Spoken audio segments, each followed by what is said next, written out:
ഇന്ന് ഞാനൊരു വെറൈറ്റി ഐറ്റമാണ് കേട്ടോ പരിചയപ്പെടുത്തുന്നത്.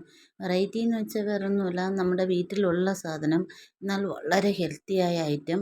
നമ്മൾ അധികം ആർക്കും അത് ഇഷ്ടവുമല്ല. കാരണം എന്ന് ഇതാന്ന് വെച്ചാൽ ആരും മടുക്കുന്ന ഒരു ഐറ്റമാണ്. പക്ഷേ ഈ രീതിയിലൊക്കെ ചെയ്തെടുക്കുമ്പോൾ നമുക്ക് ഭയങ്കര ടേസ്റ്റി ആയിട്ട് ചെയ്യാൻ പറ്റും. വേറൊന്നുമല്ല, ഇത് മുരിങ്ങയില കൊണ്ട് തയ്യാറാക്കുന്നതാണ്. എല്ലാവരുടെ വീട്ടിലുള്ളതല്ലേ ഈ മുരിങ്ങയില. ഈ രീതിയിലാണ് തയ്യാറാക്കുന്നതെങ്കിൽ ആരും ഇത് വേണ്ടാന്ന് പറയില്ല കേട്ടോ.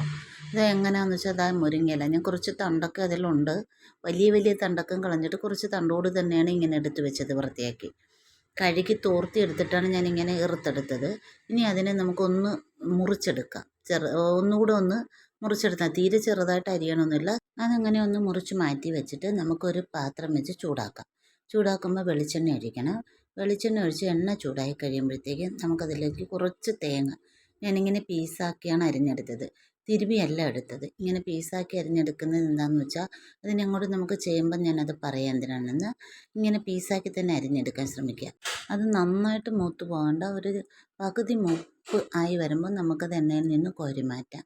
ഇനി എണ്ണയിൽ നിന്ന് അത് മൊത്തം കോരി മാറ്റിയിട്ട് ഇനി നമ്മൾ ചെയ്യേണ്ടത് അതിലേക്ക് തന്നെ ബാക്കി അതിൽ എണ്ണ ഉണ്ടാവും. അധികം എണ്ണയൊന്നും തേങ്ങ മൂപ്പിക്കാനായിട്ട് എടുക്കില്ല. ഇത് തണുക്കാനായിട്ട് മാറ്റി വെച്ചിട്ട് ആ എണ്ണയിലേക്ക് നമുക്ക് 1-2 പച്ചമുളക് അരിഞ്ഞത് ഇട്ട് കൊടുക്കുക.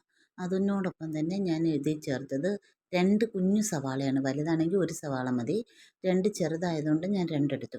അതും കൂടെ ചെറുതായിട്ട് അരിഞ്ഞത് ചേർത്ത് നമുക്കൊന്ന് ഇളക്കി കൊടുക്കാം. അതിനൊന്ന് വഴറ്റിയെടുക്കണം. അതിന് ഒരു 1-2 മിനിറ്റ് ഒന്ന് ഇളക്കിയതിന് ശേഷം നമുക്കതിലേക്ക് 2 അല്ലെങ്കിൽ 3 ചെറിയ തക്കാളി അരിഞ്ഞത് ചേർത്ത് കൊടുക്കണം.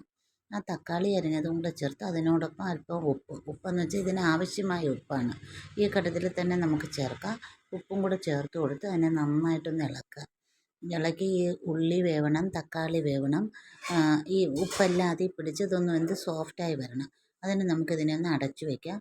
1-2 മിനിറ്റ് കഴിയുമ്പോൾ തക്കാളിയുടെ നീരിറങ്ങി അതിങ്ങനെ വെന്ത് വരുമ്പോൾ നമുക്ക് അടപ്പ് തുറന്നിട്ട് എരിവിലേക്ക് ആവശ്യമായ മുളക് പൊടിയും ചേർത്ത് ഒരല്പം 1 സ്പൂണോളം മല്ലിപ്പൊടിയും ചേർത്ത് പിന്നെ അതിനോടൊപ്പം കുറച്ച് കായപ്പൊടിയും കൂടെ ചേർക്കാം. കായപ്പൊടിയും കൂടെ ചേർത്ത് അതിനെ 1 മിനിറ്റ് അതിൻ്റെ പച്ചമണം മാറ്റി ഒന്ന് ഇളക്കിയെടുത്ത് യോജിപ്പിക്കണം. നന്നായിട്ട് ഇളക്കി അതിൻ്റെ പച്ചമണം മാറ്റിയെടുക്കുക. 1 അല്ലെങ്കിൽ 2 മിനിറ്റ് ഇളക്കുമ്പോൾ അതിൻ്റെ പച്ചമണം മാറിക്കിട്ടും. തക്കാളിയുടെ നീരൊക്കെ ഉള്ളതുകൊണ്ട് അത് പെട്ടെന്ന് റെഡിയായി വരും. പച്ചമണം മാറി വന്നാൽ ഇനി നമ്മൾ ചെയ്യേണ്ടത് എന്താണെന്ന് വെച്ചാൽ നമ്മൾ മുരിങ്ങയില കഴുകി വൃത്തിയാക്കി ഒന്ന് മുറിച്ച് മാറ്റി വെച്ചിട്ടുണ്ടല്ലോ. ആ മുരിങ്ങയില നമുക്കിതിലേക്ക് തട്ടിക്കൊടുക്കാം. അത് തട്ടിക്കൊടുത്ത് അതിനെ നന്നായിട്ട് ഇളക്കി ചേർക്കണം. മുരിങ്ങയിലയും തക്കാളിയും ഉള്ളിയും ഒക്കെ ആയിട്ട് നന്നായിട്ട് ചേരണം. ശ്രദ്ധിക്കേണ്ട ഒരു കാര്യം എന്താണെന്ന് വെച്ചാൽ തീ കുറച്ച് തന്നെ വയ്ക്കുക. അതായത് ലോ ഫ്ലെയിമിലോട്ട് തന്നെ ഇത് വെക്കണം. അതിൽ വെച്ച് തന്നെ ഇത് നന്നായിട്ട് ഇളക്കി യോജിപ്പിക്കണം. ആദ്യം 1-2 മിനിറ്റ് നമ്മൾ അടച്ചു വെക്കാതെ തന്നെ തക്കാളി മുരിങ്ങയിലയും ഇതെല്ലാമായിട്ട് നന്നായിട്ട് യോജിപ്പിച്ചെടുക്കുക. ഒരു 2-3 മിനിറ്റ് നമ്മൾക്ക് ഇത് നന്നായിട്ടൊന്ന് ഇളക്കി ചേർത്തിട്ട് നമുക്കിതിനെ ഒന്ന് അടച്ചു വയ്ക്കാം.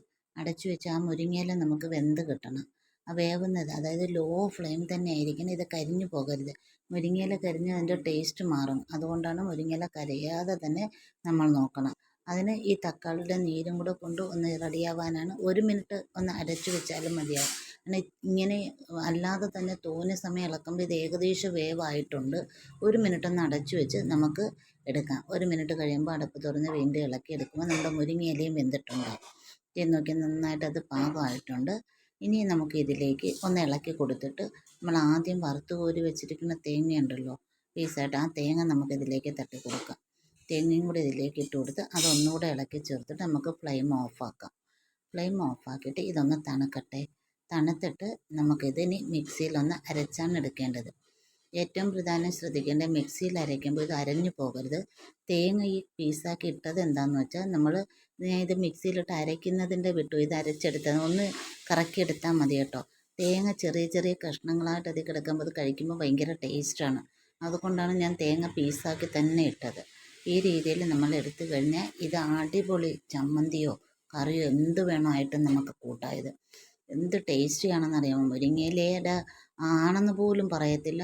ആ രീതിയിൽ കഴിക്കാൻ പറ്റിയ ഒരു ഐറ്റമാണ്. എല്ലാവരും കഴിക്കും, അത് ഉറപ്പായ കാര്യമാണ്. കാരണം അത്ര ടേസ്റ്റിയായ ഐറ്റമാണ് കേട്ടോ. മുരിങ്ങയില കൊണ്ട് എന്നും ഒരേ ഐറ്റം തന്നെ ചെയ്ത് ഇങ്ങനെയൊക്കെ ഒന്ന് ചെയ്ത് നോക്കൂ. നിങ്ങൾക്ക് എങ്ങനെ ഇത് ഇഷ്ടമായോ? വീഡിയോ ഇഷ്ടമായെങ്കിൽ ലൈക്ക് ചെയ്യാൻ ആരും മറക്കല്ലേ. സബ്സ്ക്രൈബ് ചെയ്യാത്തവർ ഒന്ന് സബ്സ്ക്രൈബ് ചെയ്ത് സപ്പോർട്ട് ചെയ്യണേ. അത്ര ടേസ്റ്റിയായ ഐറ്റമാണ്. ട്രൈ ചെയ്ത് നോക്കണേ.